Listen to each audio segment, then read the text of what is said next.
guys, welcome back to my channel. So today we're going to do a speed paint of a lake. You know, we've been all locked up for so long that I just really want to go outside. Maybe that's why we're painting a lake today, because there's no lakes near where I live and I'm just really sick of being inside. I'm gonna show you how I do it, the process that I use, a few tips and tricks that will really help you with your own concepts. And just an FYI, I'm gonna be using some techniques that I already showed you in a previous video that I will link down below, okay? So it doesn't take forever to watch one of my videos. So let's just get started. So I already picked out my references. There are these two. I really like the photograph from above, but I like some of the colors from the photograph below. So what we're going to do is the same steps that I already show you on my previous speed paint. So let's just get started with that. We're just going to fill the entire canvas with color.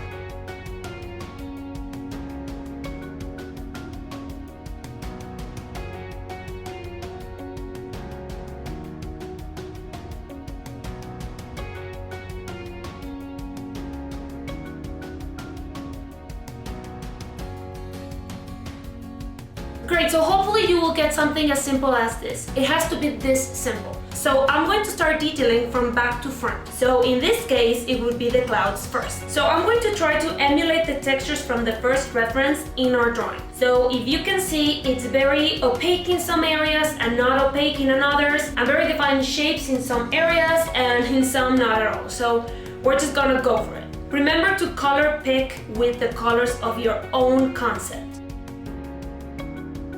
And we're blending, we're blending, we're blending.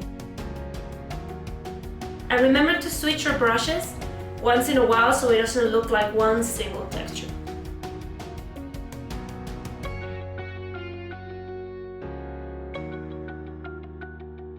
So I'm just gonna try to be very loose and work with the opacity that the stylus gives me. You know, the pen pressure. And just shade it up a little bit.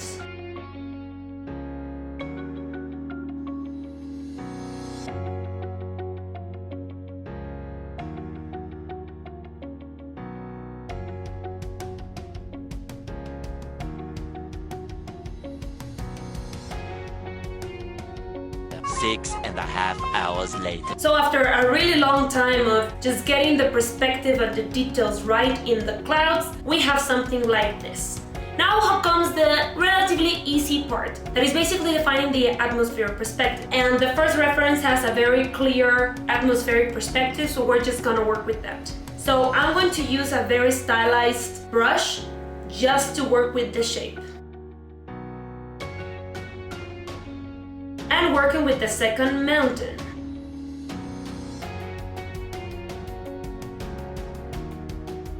Now when it comes to detail things from far away, it's good enough right now to just place shapes that show you light and shadow.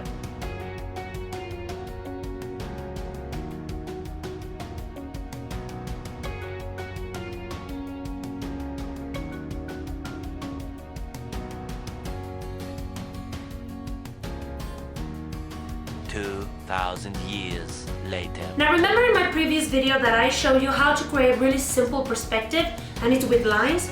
We're gonna do the same thing but with light. You know, light reflections in the water. So we're gonna grab a really flat brush and we're just going to work with the lines. Now it always happens to me that I just go with my hand and I realize it's not straight, it's by far not horizontally straight. So just a quick tip, just hold the shift key while you're doing this, so it only creates straight lines.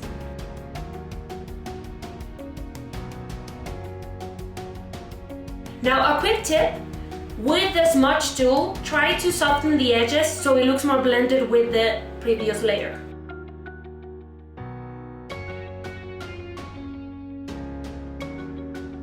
Now I'm gonna start creating just a little bit of the reflection. Hold on, we have an amazing trick for that, not yet though. But I like to start creating like a base of what color is going to be there.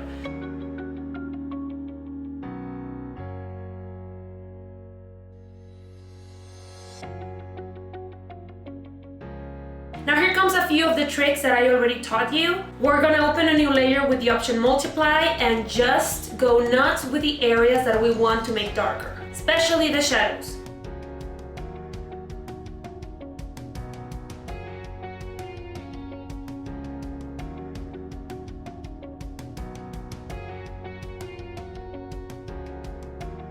Now a quick tip, with the smudge tool, try to soften the edges so it looks more blended with the previous layer.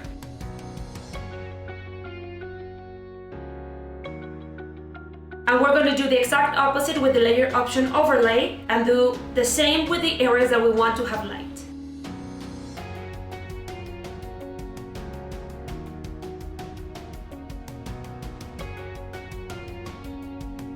Now we're going to start the first part of detailing. So a really nifty trick here is to select brushes that have a lot of texture. It doesn't matter if it's not a brush that it's supposed to be for foliage or plants. It doesn't matter, just one that has a lot of texture. Now I'm really using the reference for all these little details because I really like how simple and soft and full of color and shape it is.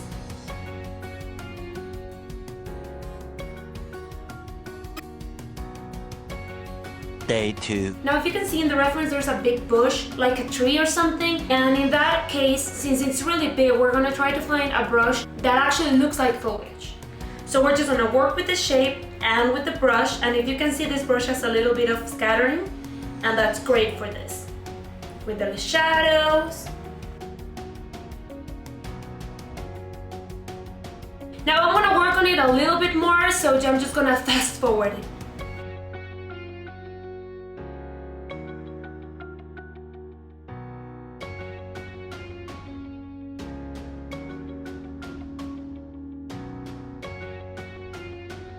Now on the second mountain, the one that is way closer, is way more saturated. And if you can see, the detail is way more intense and less blurred. So we're gonna grab brushes that actually simulate that kind of foliage.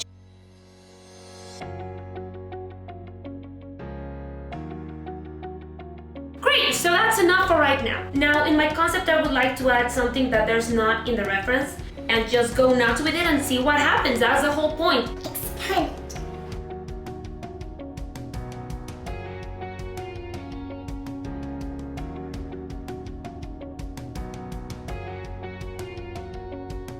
Now, by adding that kind of foliage that is very defined right in the front, it makes me realize that's much closer than everything else. So it's really good if you add something so defined and sharp close to your drawing.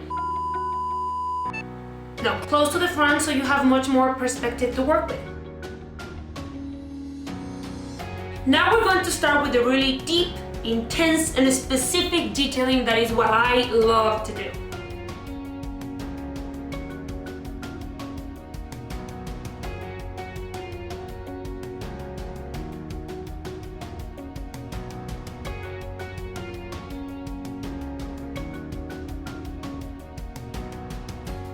Now here comes a very useful tip. There are brushes out there that simulate foliage. There is a few brushes that I have that have actual trees. And when you're doing this specific landscapes or you're trying to be realistic, it's very useful. The trick is to change the color and the scale.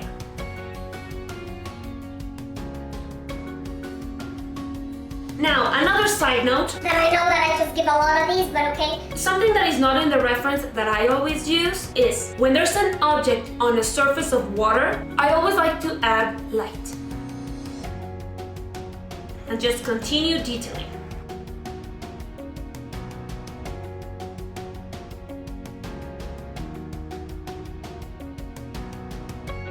"20 minutes later." Now, here's one of the many steps of reflection that we're going to do. The easiest way to do this is to screenshot your piece, paste it, and then flip it.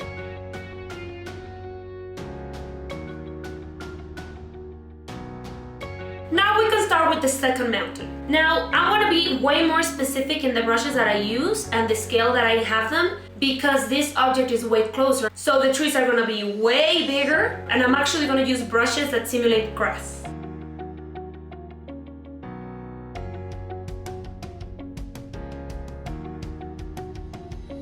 Day 3. And then again we do the little trick and flip it.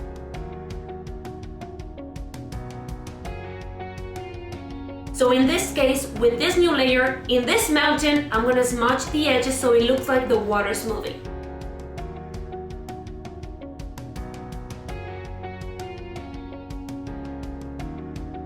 Now here comes another personal choice of mine. I really like to define objects when I'm doing really big landscapes by color. So in this case, I'm just gonna do a very light wash of a really aqua blue.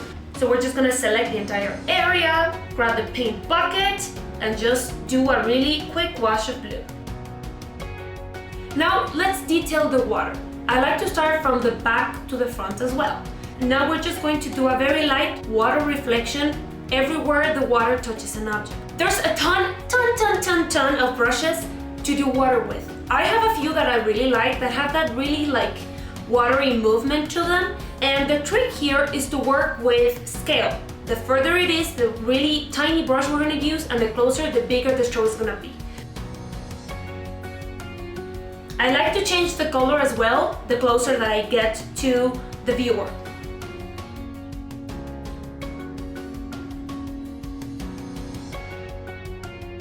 Now we're going to add a new layer and we're going to select multiply.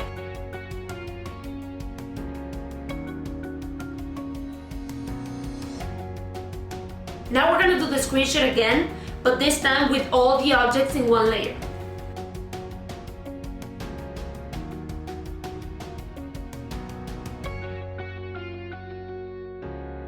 And with the smudge tool, we're just going to blur the areas that we want to make sure that this reflects water movement.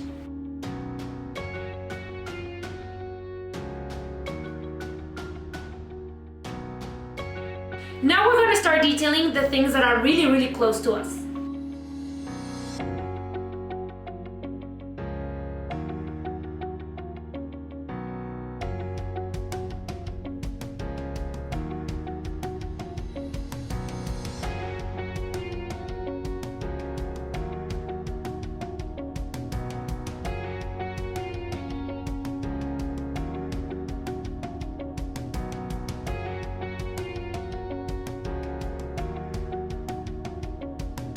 We're gonna add some foliage, and don't forget the light and the shadow here as well.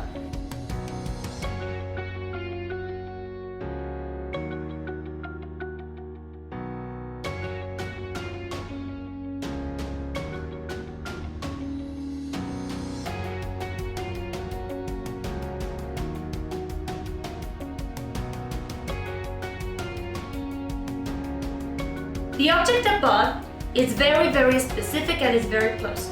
And there's so many brushes that actually are leaves, so we're going to select the best ones that actually have a very specific shape and another one that is very abstract.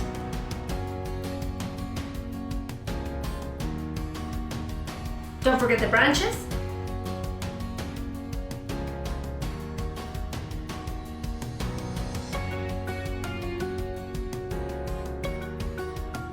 And now we're moving to the last object.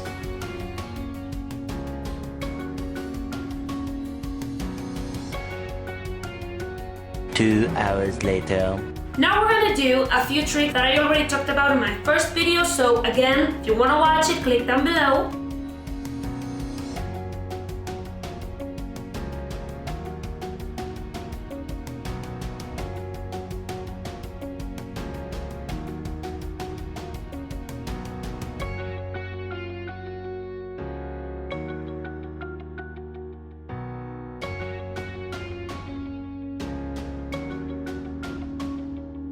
Now here comes one of those tricks that I told you that were going to be very useful. I really like where this is going, but I feel that the water, even though the reference was a very still mirror-like image, I like it to have movement. So go to Google and just type water surface. Pick the one that you like the most. I really prefer the ones that have a perspective, and you're gonna paste it in your drawing. Once you pasted it, I always recommend going to the image edition and just fix the perspective in the way you want it, and always lower the opacity. And in this case, I added a filter to the layer in soft light.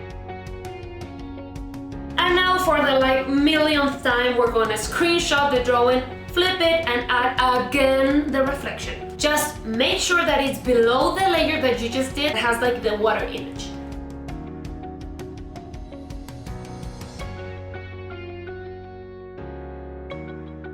And we're gonna continue detailing with a little bit of light with overlay.